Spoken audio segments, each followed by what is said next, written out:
Hi guys, welcome back to another video. What we have today is again another Mazda 2.2 Skyactiv Mazda 6, 163,000 kilometers on it. Whole heap of lights on, but we're going to kind of ignore them at this point in time because this is me creating, I suppose, some faults. Where are we at? Where I'm at, because I do so many Mazda videos, I wasn't and I don't want to record too much of what I'm doing here. But what's happening to me on this? I done my assessment. My assessment was to try and see, does that go away? Put it in somewhere. So I was parking distance sensors, the dog is walking around the car. Where am I at? What I had on this, on my assessment, I had the intake manifold was blocked solid. Now I mean the throttle body was gone down to that. Intake manifolds, which you've seen before on these yokes, gone down to a finger size, maybe or so. I'd say I could put a screwdriver in there, but that's all I could do. What else? I had a poop coming out the intake manifold, which I deemed to be exhaust camshaft worn, which it was. And what I had is I had a hydraulic follower underneath, not one of the worn lobes, but underneath one of the good lobes, which was giving me a restriction on airflow out of that cylinder, which in theory, when the intake valves opened, the additional pressure in the exhaust, or sorry, in the combustion chamber was coming poop back out. So camshaft be more than one of them, follower or lifter on the other one worn, and one cylinder not able to breathe right, was giving me this poop. I have done those jobs. I've done the camshaft, I have done the camshaft, I've done injector washers, I've done oil strainer down the bottom, all those bits and pieces. But started the car, and what the customer's complaint was when he started the car, he had been in clearing faults and stuff, but when he started the car started up with the accelerated warm up, and then it went down to nearly stalling out. Sounded very rattly and jingly, which was in theory my camshafts, etc. And I had an oil strainer blocked because one of the injector washers were gone, so I replaced that as well. Now on startup, I believe yesterday evening or this morning, when I started, this thing was going to start, drive out of the place, customer coming down from Dublin, and it's 11 o'clock today in the day, he was coming at 2 o'clock. I've stalled him. Car starts, car runs very, very badly. Doesn't take the boot, will kind of hesitate, cut out, stall, all this weird kind of stuff. But I'm going to show you what I'm looking at and where I'm at. I did have a turbo underboost fault, but I was looking at exhaust temperature. But look at where we're at, okay? Exhaust gas differential pressure, which I would have looked at on my assessment, I stated on my video to the customer, that's good. And it is good, well, relatively. I have 14 millibar or 1.4 kPa, 14 hectopascals, whatever way I look at it. But that back pressure is good. So, in theory, in my exhaust, I have no pressure. I was blaming the car being choked with carbon for it running really bad and no turbo boost. I know I've had the intake manifold off, map sensors okay, etc. But look in here what I'm looking at here. So I've replaced that exhaust pressure sensor. I upgraded to the newer version, but look at my pressure in there. I have 4 bar, 3 bar on top of atmospheric in there, and no exhaust pressure. See, I was only looking at temperatures here. So, in theory, I was right on my DPF being good. My DPF is good. I've pulled the pipes off the pressure sensor to see what the heck is going on here. Why can this engine not run? Why can I not breathe? Why can I not do something? Pull off my exhaust. I was pondering, could there be a blockage further back the exhaust?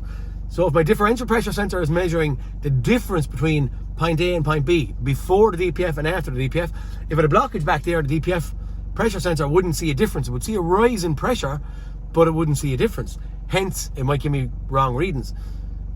I've no pressure there. I pulled off one of the pipes of the DPF pressure sensor, no back pressure whatsoever. Well, very, very minimal, 15 millibar.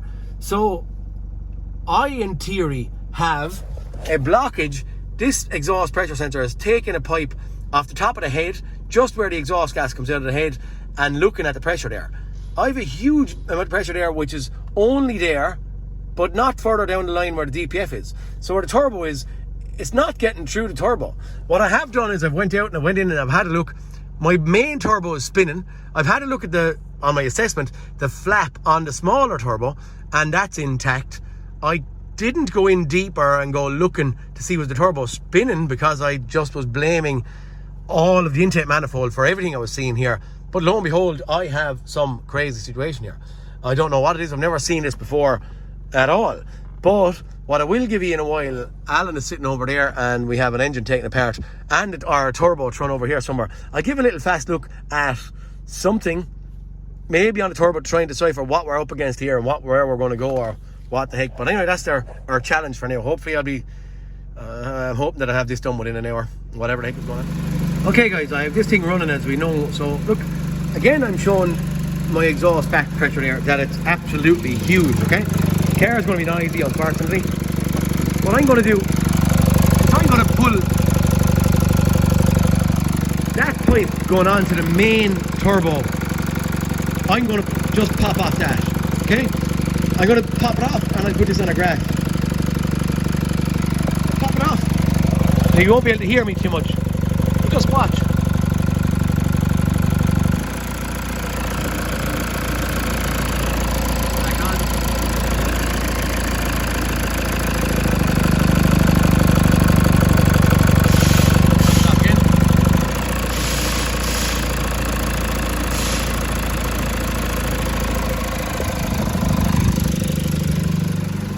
Okay, 1 second.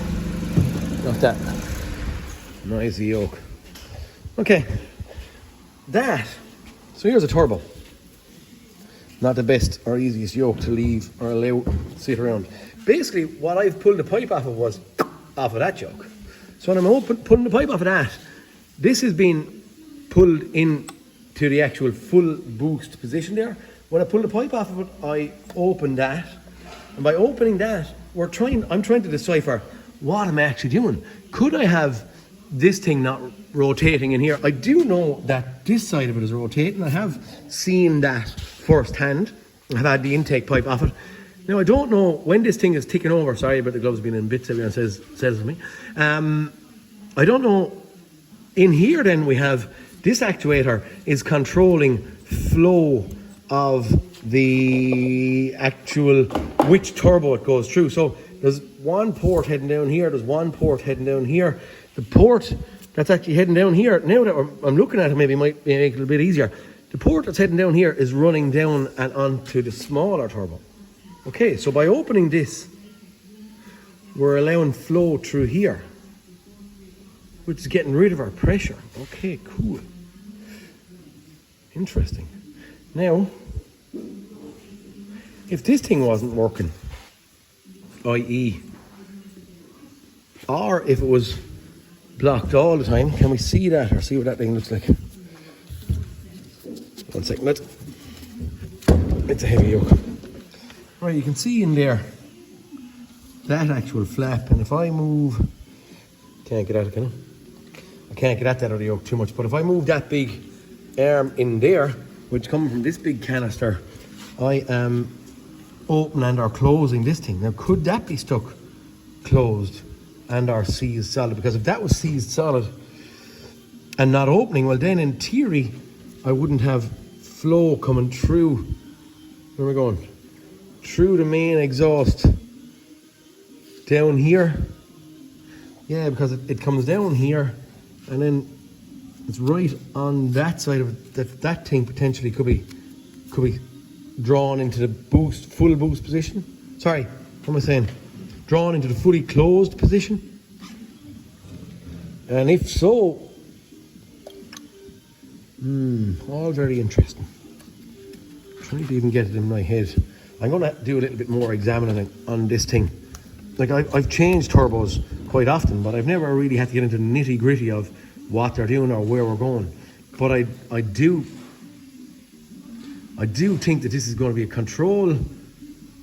But then could I be caught with that being seized solid as I saw on an Octavia there recently enough?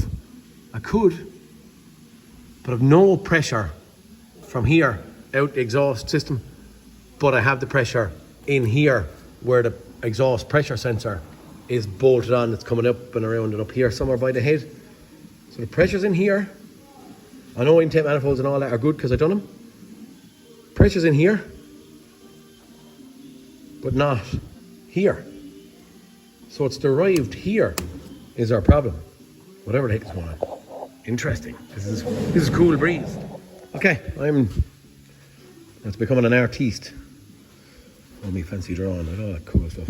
Anyway, where we're going, what I'm looking at and trying to make sense of this, I suppose, in more detail than normal. So, out goes my exhaust gas. We're going to look at the small one for now. If my small turbo is open or being controlled, the exhaust gas will flow out that way, okay? Comes out, spins the actual turbine on the exhaust side, and then that exhaust gas continues on its pathway out around the turbo and up here, up.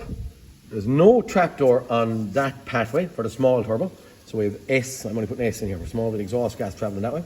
Coming up then, I have another arrow with S on it again. So in theory, it's coming up here through this, and then it's coming up and out of that, so we call it a wastegate on a normal turbo or whatever we're going to call it at this point in time.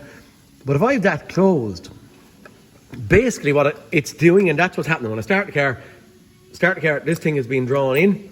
So in theory, what that is doing by being drawn in, it in theory is blocking the low or small turbo side or the flow of it, okay?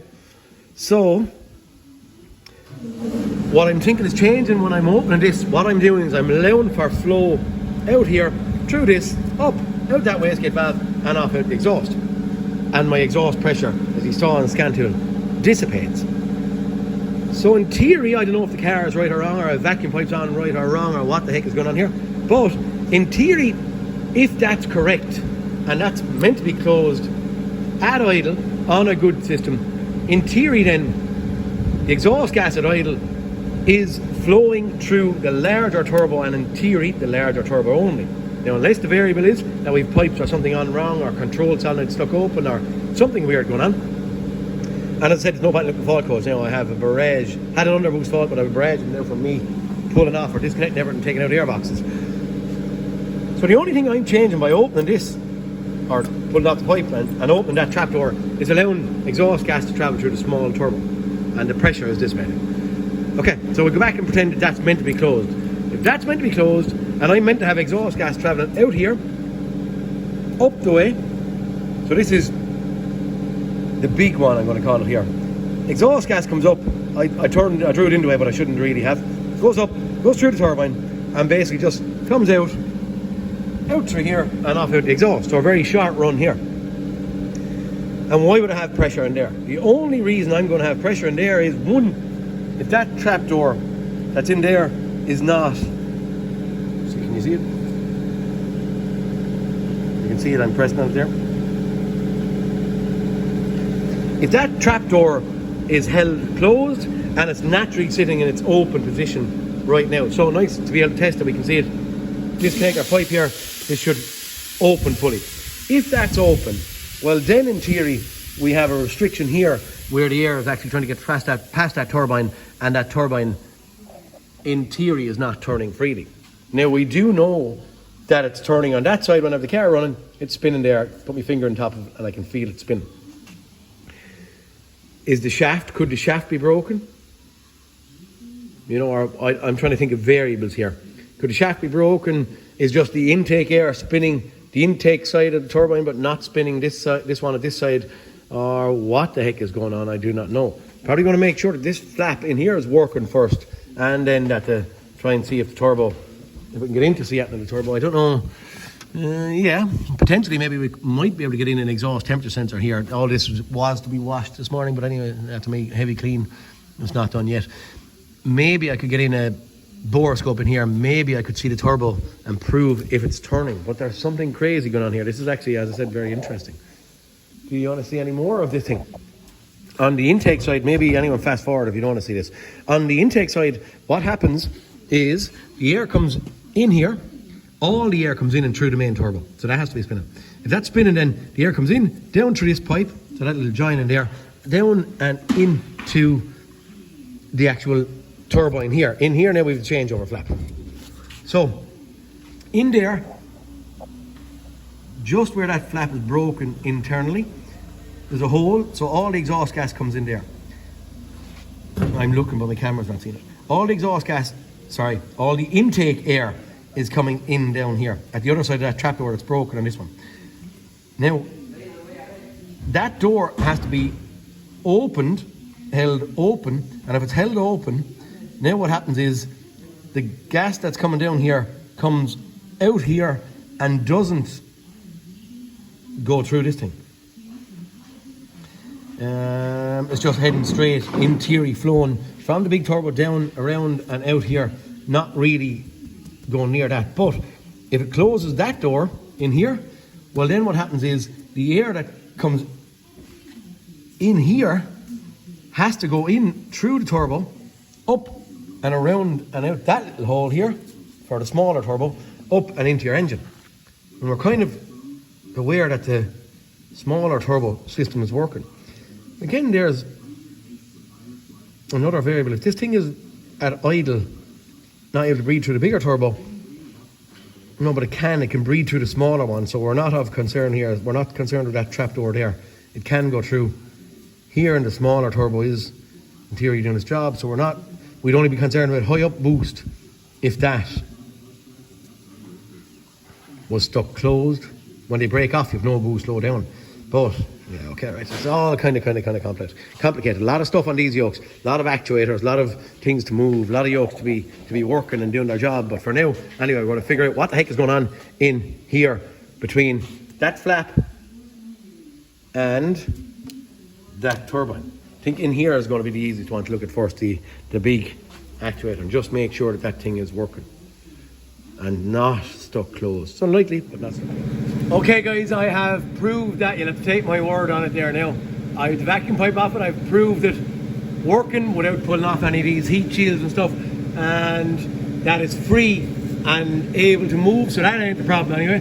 We're moving on. Now what I can say, and maybe, I don't know if we can see it, you can see that the turbo, and the customer has told me that this was changed about 12 months ago or so by someone. They're 12 in the dealers or something like that. So the turbo has been changed, but we did have a bit of stuff inside in the actual sump blocking the strainer. So look, I'm hoping that we don't have any issue with the turbo. I'm hoping, for his sake. Anyway, for now, look, we're going to keep on going. Okay, from the interrogation that we had on that turbo over there, I actually thought I was going to see only half of a turbo spinning on some one of them. From the interrogation again from that, I was thinking that it was going to be the big or the main turbo that I was going to have an issue with. So what did I do? I wanted to know if the exhaust side of the turbine was rotating. So what I've done, just for ease and fast and speed, I drilled a hole in the top of the exhaust there, through the steel, okay? Going to weld it, fill it with a spot of weld, no issue. I tried going in through a temperature sensor hole here, but I couldn't see enough to see if the turbine was rotating and or turning. But here we are. Sometimes my light can be of bad benefit. But that's the turbine there. I'm going to go in here, and I'm going to go into the intake side of it, and gently I'm going to spin and or we can see that is turning free as a bird. Okay.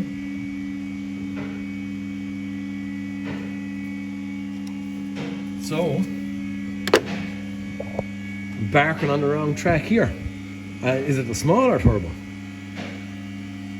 Don't know. I do know that, as I said there, the flap is intact on it, but I never rotate it, so maybe I'm going to have to get into to see the opposite one. I will not at all be able to see, I don't believe, good nor bad nor indifferent if the exhaust side of the smaller one is rotating. But we know for definite when we're going with a boroscope, we know that this one is turning, the big one, but the bottom one, I thought when we opened this thing, I was allowing for flow through a different direction. So maybe my interrogation on this thing is wrong. Am I seeing something or not figuring out the flow of exhaust gas good enough? I don't actually know right now. Okay guys, engine out on the ground, turbo after being pulled out, old one sat on the ground here beside us. I'll disassemble that and try and see what the heck is going on in here, but that is our reconditioned unit sitting in place, and DPF is to be actually welded up. I have it over on the bench there, welding the hole that I drilled in the top of it. But that's it. We're going to get this thing back into it and we'll see what happens when we have it started again. Okay guys, I have a turbo fitted back on this thing, and after fitting the turbo back on it, we've turned the key and we're actually up and running. All I'm going to show you just before I go along and disassemble the turbo is I've done a couple of miles in this thing. Everything is done and dusted. Customers picking the car up, so they're actually standing only over there while I'm closing up this thing, just for reference. At this point in time, our exhaust pressure while at idle, we had 400, I believe, kPa. Focus. We had 400 kPa while idling previously. Right now we have, we'll just go with numbers, right? We have a graph, but there's numbers. We have 100 as we should have. When I snap the throttle, it should go up to about maybe 300 on snap throttle, 270 or 80, whatever it may be. I could rev it harder, or not going to, but we can see our back pressure is back, engine's able to breathe, everything's doing everything that it should be, I suppose. We'll get this other turbo disassembled, look, and we'll see what the heck is going on with the turbo. Okay guys, I have my turbo taken apart. So I have the main big turbo sitting there. I've separated the bottom one from it, smaller one. And I just, as I said there, I can't get into C, or couldn't get into C. So the reason I separated was to actually just get a look in it, because we can't get in around here anywhere. Again, I suppose I could have drilled a hole in it if I want, but down low where it's bolted on, I just couldn't get in to drill, couldn't get into weld or anything like that to prove before disassembly. But the long and short of it is now I have my boroscope, wherever it is, camera coming around and looking at the exhaust side of the smaller turbocharger. Now, while looking at that, I have a screwdriver in here. We'll just see if, okay, while I'm actually turning my turbo, and you can see me doing it there, if I had, again, I don't want to move anything because my screenshot is quite good here. But while I'm in here and turning my turbo, look at what's happening. Trying to get it.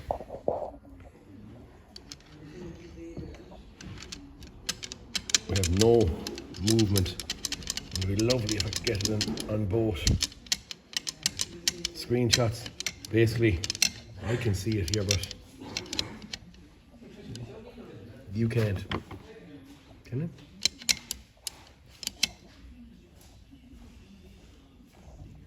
No. Okay, look, you just have to take my word on it. While turning the actual turbine in here, we have no movement whatsoever out here. Fluffing around, I'm gonna do that again. I'm gonna keep flipping and fluffing where this thing is turning, as we're saying, but snapped. Our shaft is snapped in two halves. Okay, I'm in with the side camera looking in there. Anyway. Okay, I didn't believe I was comprehensive enough on my turbo and being able to see what was happening here, so I have disassembled. There's the exhaust side, there's the intake side of the small turbo, and we're going to go down here. We'll actually just do it like that for the crack. So see, everything is turning there. Actually relatively good, a little bit playing it, but nothing crazy. Up the other side, we'll do the same here.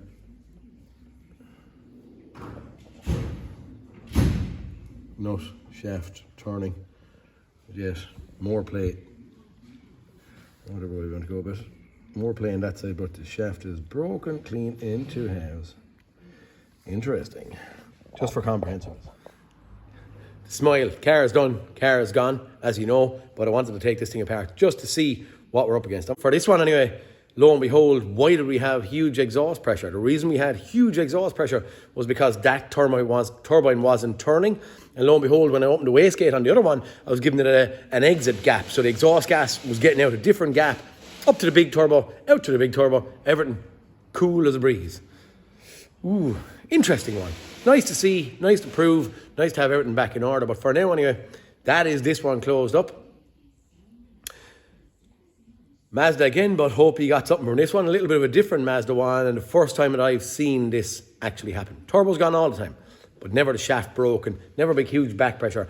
And I honestly blamed my intake manifold being hugely blocked for all of this from the start, which you didn't see, but that's where I diagnosed, and I never called this at the start. But lo and behold, here we are. We have it fixed. It is resolved. It is gone. So guys, I'll talk to you all in this cartoon. Please like and subscribe, and I'll hope you got something from it. See you later, boys.